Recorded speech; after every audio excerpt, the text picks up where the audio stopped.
No programa de hoje, vamos conversar com o Paíque Santarém.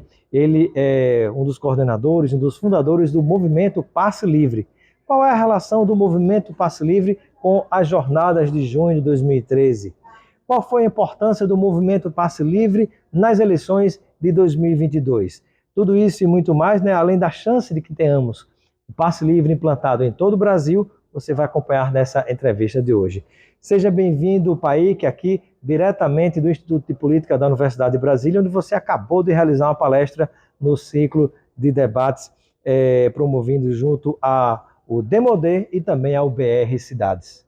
Olá, um grande prazer estar aqui. Espero que a gente possa ter uma boa conversa. Vamos nessa.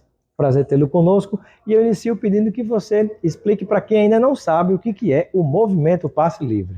O Movimento Passe Livre é uma organização nascida em 2005, fruto de lutas de estudantes e jovens trabalhadores pelo transporte como um direito, pelo transporte, tendo o transporte, a mobilidade urbana, como um mecanismo de luta para garantir e assegurar direitos à mobilidade, assegurar direitos à circulação das pessoas no espaço. Nossas principais bandeiras são a tarifa zero no transporte coletivo, já foi o passe livre estudantil, mas é fundamentalmente o direito ao transporte junto a uma série de outros direitos sociais que nós precisamos ter implementados na realidade nacional. Nossos mecanismos de luta e de organização estão em torno da gente fazer manifestações, mobilizações de rua, lutar contra o aumento de tarifas, lutar também para a melhoria da circulação das pessoas na cidade, constituição de linhas, organização de comitês populares de transporte. Hoje em dia, para além dessas lutas, nós temos articulados numa coalizão chamada Coalizão Mobilidade Triplo Zero, que é zero tarifa, zero carbono e zero mortes no trânsito. É uma coalizão que envolve uma série de outras organizações e que está também buscando a construção de um sistema único de mobilidade em todo o país para poder organizar o transporte, poder de alguma forma garantir a tarifa zero em todo o país. Muito bacana. Paíque, eu gostaria que você pudesse falar um pouquinho sobre as origens do movimento Passe Livre ou até das lutas por Passe Livre, porque houve uma grande visibilidade nas jornadas de junho de 2013, mas a luta é anterior a esse período onde existia essa grande visibilidade. Na verdade, se a gente for buscar a história, a primeira grande manifestação específica contra o aumento de tarifas na história brasileira, conhecida e muito estudada, é a revolta do Vintém, no final do século XIX, uma revolta que acontece no Rio de Janeiro, e tem muito impacto, inclusive, no processo da abolição da escravidão e no próprio processo do que se forjou como república no país. Depois disso, nós temos o histórico de lutas, quebra-bondes e quebra-quebras em Salvador, São Paulo, Rio de Janeiro, várias outras cidades durante todo o século XX, as lutas dos anos 80 dos trabalhadores, do movimento sindical, que de alguma forma lutava contra a carestia, contra o aumento das passagens de ônibus, por melhoria da qualidade do ônibus, e que conquistam o Vale Transporte dos trabalhadores com o CLT, e nós então participamos, o movimento Passe Livre nasce como uma geração dessas lutas por transporte, que são de estudantes e trabalhadores precarizados, jovens trabalhadores, em sua grande maioria, que lutam contra os aumentos de tarifa, que lutam por melhores condições de transporte no começo do século XXI, no começo deste século. O movimento Passe Livre ele vai nascer muito inspirado na revolta do Buzu, que é uma revolta contra o aumento de tarifas que acontece em Salvador, e na revolta da Catraca, que é uma luta contra o aumento de tarifas que acontece em Florianópolis, na revolta do Buzu em 2003 e a revolta da Catraca em Florianópolis em 2004. E essas revoltas estimulam na gente, em todo o país, uma possibilidade de lutar contra o aumento da tarifa e pelo passe livre estudantil como uma forma de conquistarmos o direito ao transporte. Lá a gente já vislumbrava a ideia da tarifa zero em todo o país, em toda a cidade, para todos os usuários e usuárias, como uma possibilidade de organização da mobilidade.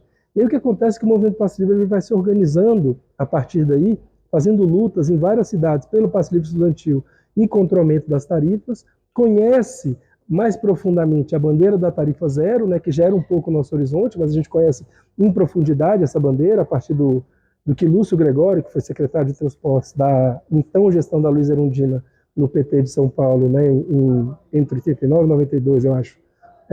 Nessa gestão, eles conquistam, e aí, a partir disso, nós adotamos a tarifa zero como nossa principal bandeira e passamos a lutar pela tarifa zero e pelo transporte como um direito social constitucional, o que a gente conquista em 2015 e a tarifa zero que nós temos lutado, é o nosso horizonte de lutas aí no momento. Agora, para fechar assim, nós entramos nesse processo de nos organizar com outros grupos, né, em torno da pauta da tarifa zero, também da zero emissão de carbono e também do zero mortes no trânsito da coalizão Mobilidade Tempo Zero. Perfeito. E o PAIC, inclusive, ele é estudante, é doutorando aqui na Universidade de Brasília em Arquitetura e Urbanismo, né, e conhece profundamente essas questões da cidade, da urbanização, e o transporte está completamente ligado a essa questão da urbanização. De que maneira o transporte funciona como uma forma de controle, de permissão ou de proibição que pessoas circulem em determinadas áreas?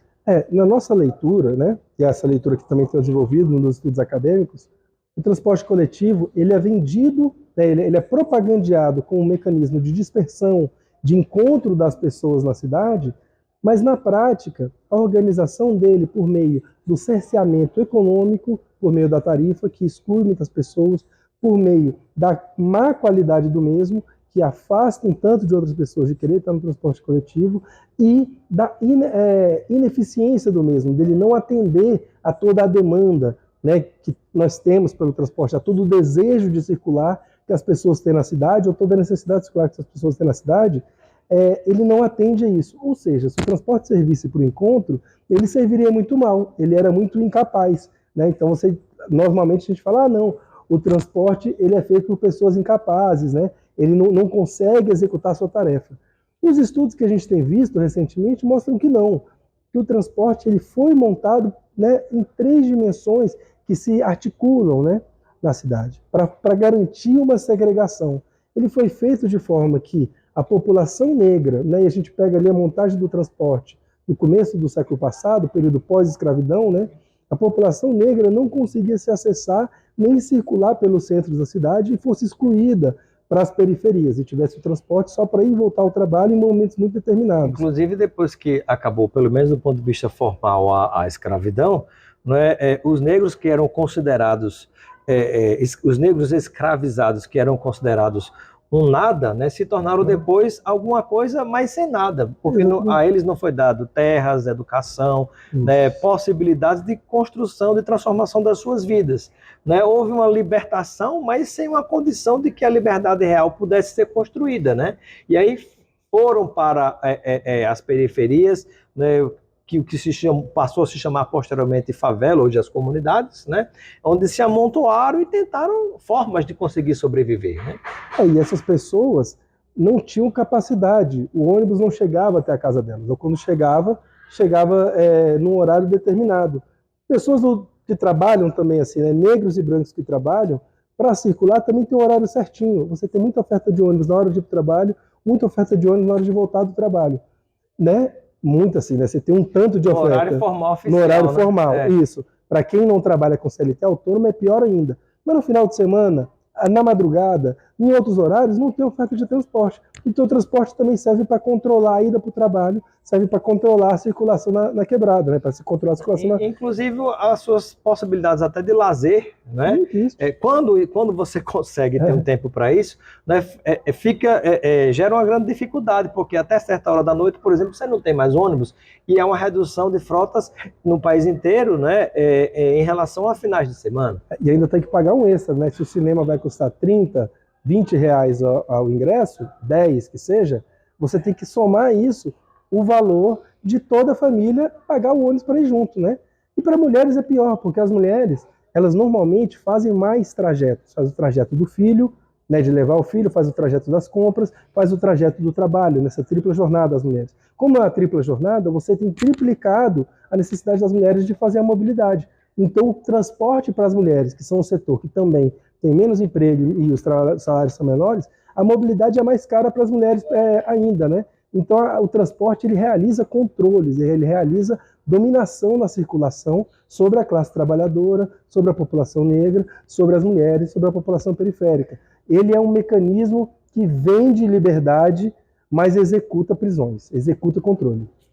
E uma outra questão importante, né? Quando houve aquele momento de grande visibilidade do passe livre nas chamadas jornadas de 2013, Um fator muito interessante era aquele slogan que se ouvia, né, não é apenas pelos 20 centavos. De fato, havia luta por causa do aumento dos 20 centavos, mas o espírito da luta do passe livre envolve outras tentativas de conquistas, né, ou de acesso a direitos garantidos na Constituição para a população.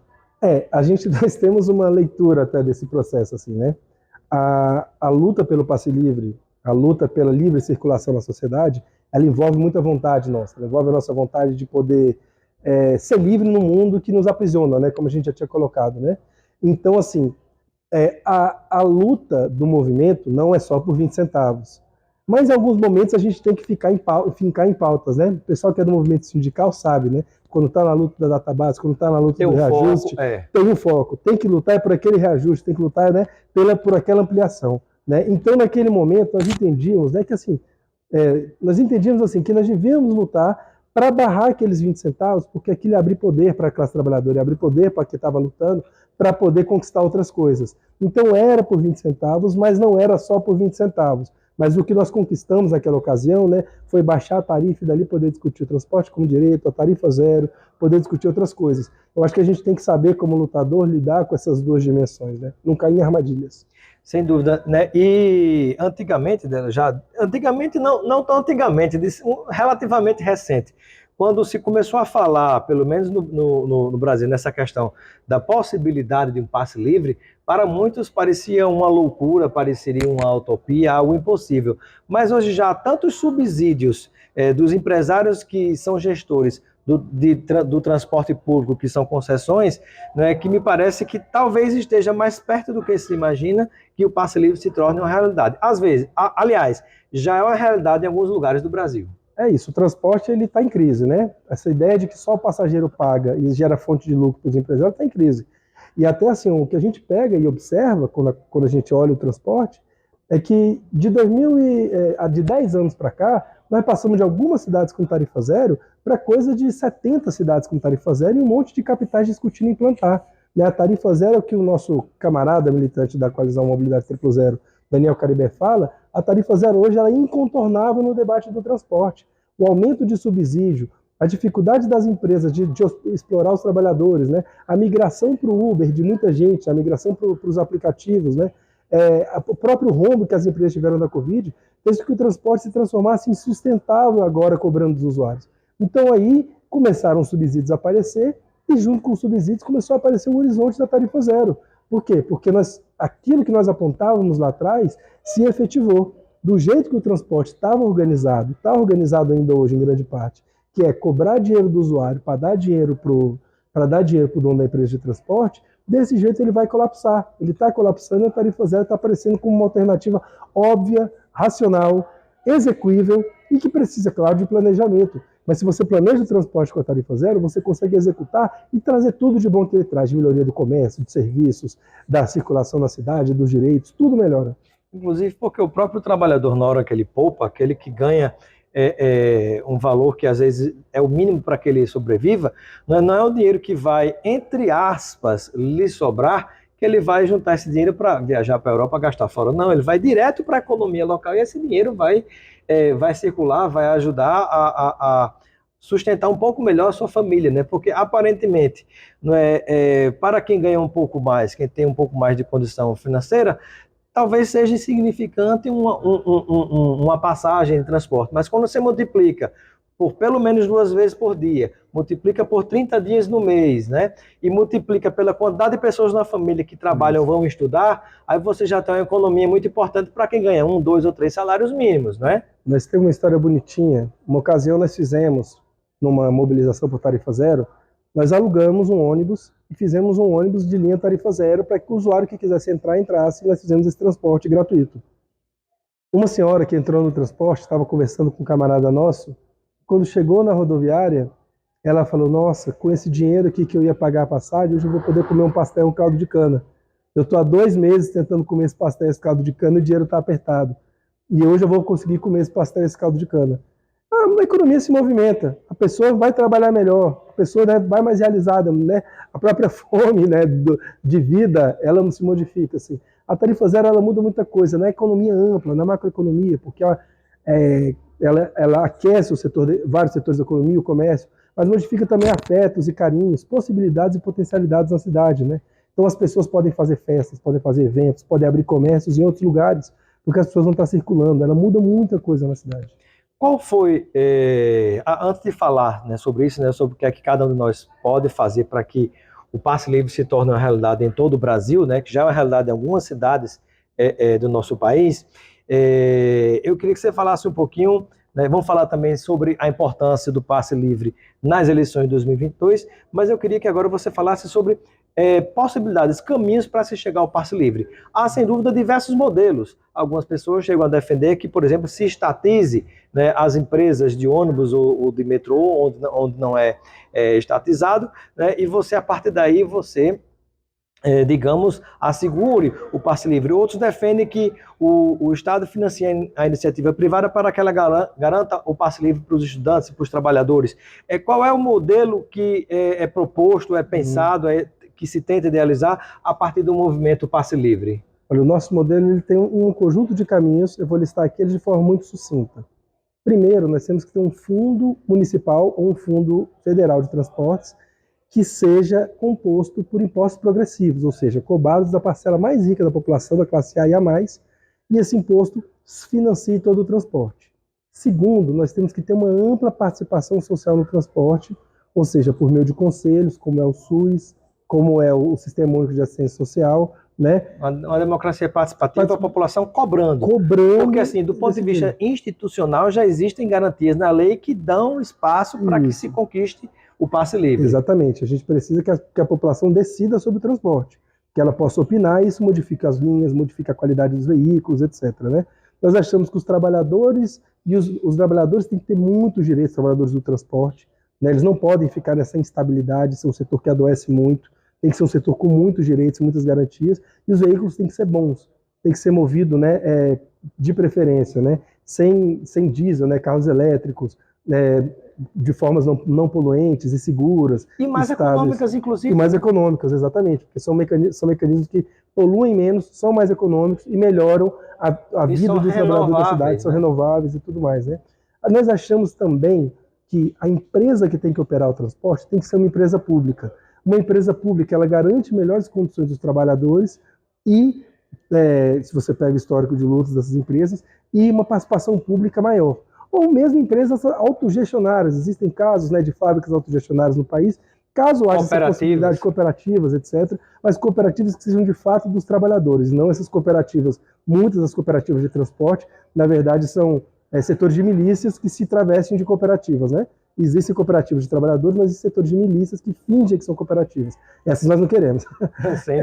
Mas então nós acreditamos nesse modelo, com tarifa zero, participação social e operação pública dos serviços. É claro, né, as empresas montadoras de transporte coletivo, né, as montadoras dos veículos, elas não vão ser necessariamente públicas. Mas o SUS ele consegue operar, por exemplo, o Sistema Único de Saúde, consegue operar um modelo de gestão pública em consonância com fabricantes privados. Ele consegue operar isso de forma que melhora a saúde e que garante, inclusive, sobreviver a ataques que fazem a ela. A própria existência do SUS, quando começou a ser idealizada, também era algo ridicularizado, porque se dizia que era impossível, né? Você pega o movimento da conquista de qualquer direito, desde o fim da escravidão, né? Você pega a conquista da CLT, tudo isso, quem conquistou esse direito teve que passar um tempinho sendo ridicularizado na sociedade. Depois, quando o direito é conquistado, essas pessoas às vezes até são esquecidas. Mas tudo bem, o direito está conquistado, nós temos que pensar para frente em como avançar, garantir e aprofundar nossos direitos. O transporte, né, para dar um tom um pouco disso, ele consegue alicerçar e potencializar uma série de outros direitos. A gente pega agora o processo eleitoral. No processo eleitoral, muitas pessoas estavam com aquilo que a gente chama de abstenção eleitoral compulsória, ou seja, a pessoa não conseguia ir votar porque o dinheiro que ela pagava para chegar na estação de voto, onde ela ia votar, né, era mais caro ela ir votar do que ela pagar a multa do TSE. Então muitas pessoas deixavam de votar mesmo. Pagar passagem de ida, passagem de volta, né? Isso. E criava essa dificuldade, né? Inclusive houve além da tentativa de impedir, na época, por parte do governo Bolsonaro e de diversos governadores e prefeitos alinhados ao bolsonarismo, houve a tentativa de impedir que houvesse o passe livre nas eleições de 2022, porque se avaliava que a grande maioria da população, né, teria uma definição por uma escolha contra o adversário dele principal, que agora é o atual presidente Lula, né? Então, me parece, né, que ficou muito claro a importância do passe livre na eleição, principalmente 2022. Com certeza, a gente acredita assim, o passe livre é importante para as eleições, para a garantia de todos os direitos. Independe da opinião de uma pessoa que chega no hospital, ela tem que ter o direito à saúde, o direito é universalizado por isso. Independe da opção política de quem vai votar, ela tem que ter o direito a votar, a circular, né? Quando nós nos organizamos, né, junto com nossas cidades, com o IDEC, com o INESC, com a Fundação Rosa Luxemburgo e uma série de outras organizações, né, o Tarifa Zero BH, para fazer a campanha Passe Livre nas eleições, nós nos juntamos, Passe Livre pela Democracia, melhor dizendo, que era para ter passe livre em todas as cidades para as eleições, para reforçar esse direito. O que a gente estava buscando era que todo mundo pudesse votar, que todo mundo pudesse exercer o direito à democracia, independente de quem ele quisesse votar. Agora, o governo anterior, por algum motivo, politizou isso. Por quê? Porque ele acreditava que quanto menos pessoas participassem das eleições, mais chances ele tinha de vencer. Então nós derrotamos essa perspectiva política dele quando a gente conquista o passe livre nas eleições. Houve, inclusive, através da Polícia Rodoviária Federal, um escândalo, né? Hoje, inclusive, está preso o ex-ministro da Justiça de Bolsonaro, né? Que tentou, em alguns momentos, até conseguiu impedir que eleitores chegassem para votar, que se organizarem ônibus para ir votar, né? E houve uma fiscalização muito maior em várias cidades do país, especialmente no Nordeste, onde já havia um mapeamento de um potencial maior de votação pró-presidente Lula, né? Regimes extremos, autoritários, né? Eles sempre buscam impedir a mobilidade das pessoas, porque a mobilidade cria mais comunicação, a mobilidade cria mais ideias, a mobilidade cria mais possibilidade de organização, e a organização luta pelos seus direitos. Quando eles tentam impedir isso nas eleições, é só quando eles tornam explícito tudo o que eles estavam tentando de impedir a mobilidade das pessoas em todo outro período. Mesmo quando eles estavam falando na pandemia, quando eles falavam que nós queríamos impedir a circulação das pessoas, quando nós defendíamos as políticas de isolamento, nós estávamos pensando que a política de isolamento podia ampliar a mobilidade no momento futuro. E eles estimularam a circulação das pessoas justamente no momento em que elas poderiam morrer, porque isso é uma política genocida. O fascismo ele vai trabalhar com isso. Ele pode até estimular sua mobilidade se for para você caminhar para o fundo do poço. Agora, se for para você caminhar pelos seus direitos, pela sua autonomia, aí eles vão tentar restringir. Então a gente entende assim, como é que o fascismo, como é que esses estilos autoritários operam. E por isso que a gente não deixou de lutar em nenhum momento, né, para ter passe livre nas eleições, para ter passe livre pela democracia, e que a gente entende que esse passe livre das eleições tem que ser ampliado para os outros direitos. A gente acha que a tarifa zero tem que ser institucionalizada com uma política ampla de transporte em todo o país. Nós conquistamos em 2015 o transporte como direito social. Agora a gente precisa efetivar isso, regulamentar, fazer esse direito, fazer essa verdade. Sem dúvida. E caminhando para próximo de finalizar a nossa entrevista, eu gostaria que você falasse para nós o seguinte: qual é a chance, na sua avaliação, você que está por dentro do movimento, né? Você é de Brasília, mas tem articulação com o movimento no país inteiro, qual é a chance real de que nós tenhamos, de fato, essa implantação do passe livre no Brasil, e o que é que cada cidadão brasileiro que precisa de que esse projeto se torne uma realidade pode fazer para ajudar a que ela se concretize? Nós temos uma chance enorme hoje de implementação desse direito em todo o país. Nós temos uma série de projetos de lei a nível federal da implementação da tarifa zero, de fundos de transporte que implementam a tarifa zero em nível federal. Nós temos também uma série de câmaras de vereadores de várias cidades e estados do país que estão estudando a viabilidade da tarifa zero em vários municípios.